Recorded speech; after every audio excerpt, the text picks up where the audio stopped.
20세기 말 디지털 음향기기가 보급되고 모두가 디지털이 아날로그를 완벽히 대체할 것으로 예상했습니다. 하지만 생각보다 아날로그의 매력은 꺼지지 않는 불꽃 같았고 시대는 디지털의 편의성과 아날로그의 섬세함을 둘 다 잡으려 합니다. 만약 당신도 그 흐름 중 하나라면 라인6를 진지하게 고민해 보셨을 것입니다. 라인6는 일렉기타와 디지털의 만남을 정리하여 보급화를 이뤄낸 회사입니다. 아마 POD나 힐릭스 같은 제품으로 익숙하신 분들이 많으실 텐데 아직도 사랑받으며 인기가 많은 만큼 클래식보단 최신에 가까워 보일 수 있으나 모델링 앰프를 상업화시킨 최초의 회사로서 지금은 너무나도 당연한 기술들을 오래전부터 알린 회사입니다. 디지털을 기타리스트에게 전파한 프로메테우스, 라인6의 이야기입니다.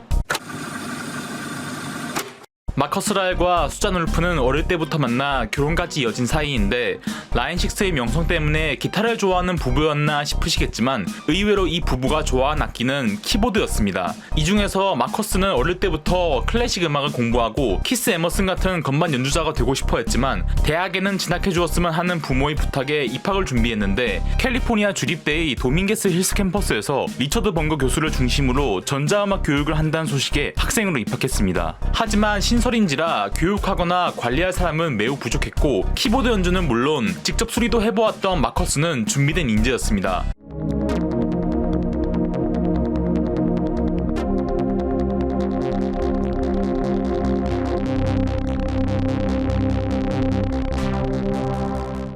덕분에 임금을 받는 조건으로 실험실의 관리와 장비 사용을 가르치는 일을 하게 되어 리처드 번거 교수의 조교 혹은 근로 장학생 같은 위치에 있게 됩니다. 성실한 학생이자 기술자였던 그는 학교의 신뢰를 얻었고 학교의 이름으로 디지털 신디의 시조새와도 같은 싱클라비어, 그 중에서도 오리지널 1세대를 얻는 데 성공합니다. 이후 오버하임의 설립자 톰 오버하임이 강의를 위해 방문했을 때 이 싱클라비어가 있다는 소식에 그걸 직접 보고 싶어 했고 마커스는 능숙하게 연구실의 시설들을 설명합니다. 그리고 아직 졸업도 하기 전이었던 그를 스카우트하며 마커스는 오버하임으로 향합니다. 미셸 도이딕은 프랑스 출신으로 음악 쪽에 더 가까웠던 마커스와는 달리 앙제대학교 공과대에서 전기 학위를 취득 후 신디사이저를 판매하는 곳에 일했습니다. 그곳은 신디사이저 오버하임의 대리점이었고 오버하임, 무그, ARP 같은 미국의 신디들에 반해 바다 건너 미국으로 와 오버하임의 기술자로 취업합니다.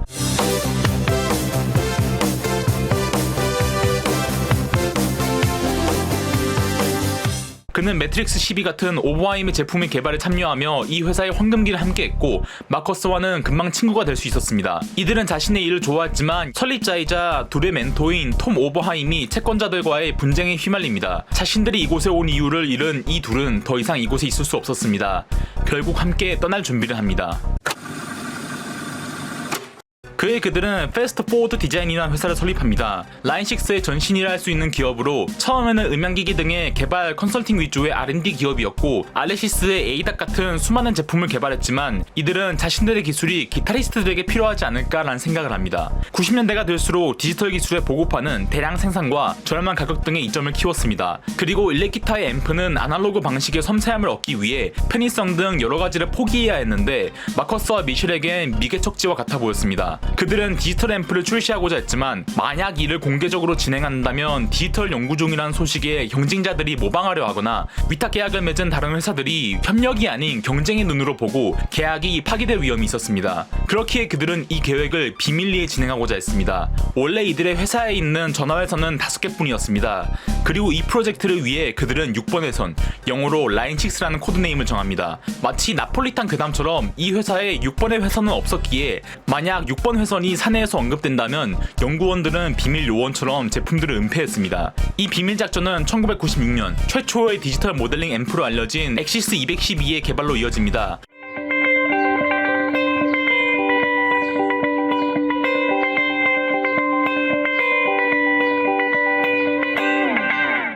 뒤이어 플렉스톤, POD 같은 제품들까지 개발하며 아날로그의 절대 영역과도 같았던 기타리스트들의 앰프에 디지털의 세력이 조용히 커지게 됩니다.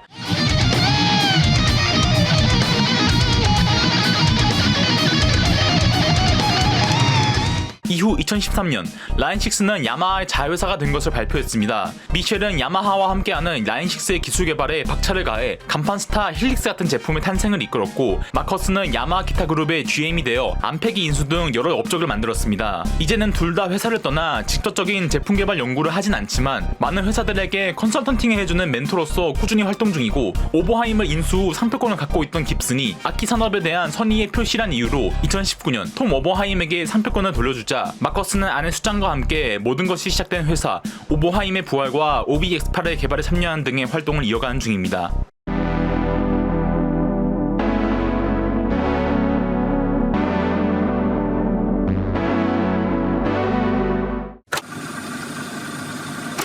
라인6의 간판 스타 하면 다들 이 POD가 바로 생각나실 겁니다. 독특한 외관 덕에 엉덩이, 강낭콩 등 온갖 별명이 붙었는데, 귀여운 외모와는 달리 POD는 혁신의 시작과도 같은 제품이었습니다. 엑시스에 이어 플렉스톤까지 디지털 모델링이 기타리스트한테 실용적인 기술이란 걸 알게 된 라인6는 이제 기타를 녹음하는 이들에게 집중합니다. 우리가 듣는 기타의 소리는 기타의 소리에 앰프의 프리앰프와 파워앰프, 그리고 캐비넷에 마이크까지 된 소리입니다. 많은 이들이 이 앰프의 기능을 정리했음에도 깔끔하게 마이킹된 캐비넷의 소스까지 구현하는 것은 좌절이 컸습니다. 그렇게 기타 앰프는 집에서는 층간소음 발생기 그 자체였는데, 1998년 이 귀여운 POD는 모두에게 평화를 선물했습니다. 긱백 안에 넣고 다닐 만큼 작은 기계가 생각 이상의 소리를 내주는데, 가격까지 생각하면 거절할 이유 없는 물건이었으며, 개인적으로는 이런 POD 같은 물건들이 있기에 일렉기타의 보급화가 더 빨라지고 파이가 더 커진 것 같습니다.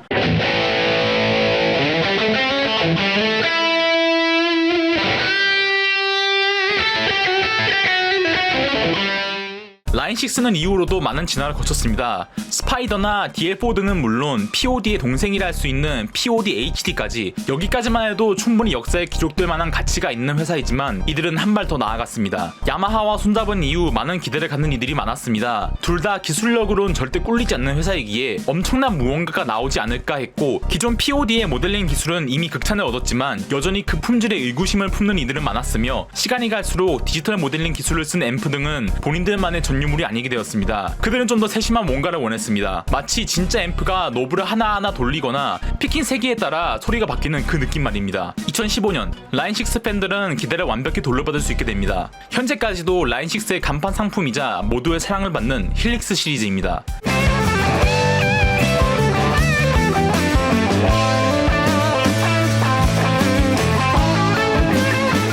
힐릭스는 출시 후 하이엔드 멀티 이펙터의 자리에서 꾸준히 언급되는 중입니다. 꾸준한 펌웨어 업데이트를 통해 새로운 것들이 추가되어 말하지 않는 셈과 같은 데다 2025년 힐릭스 스타디움까지 출시되었을 땐 라인6가 해가 지지 않는 제국과도 같다는 인상을 주기도 했습니다. 프로메테우스가 몰래 인간들에게 불을 나누어 주어 삶을 바꾸게 한 것처럼 디지털 기술을 연구해 우리에게 보급한 라인6는 기타란 악기의 파이를 키우고 홈스튜디오 구축에 힘을 주었습니다.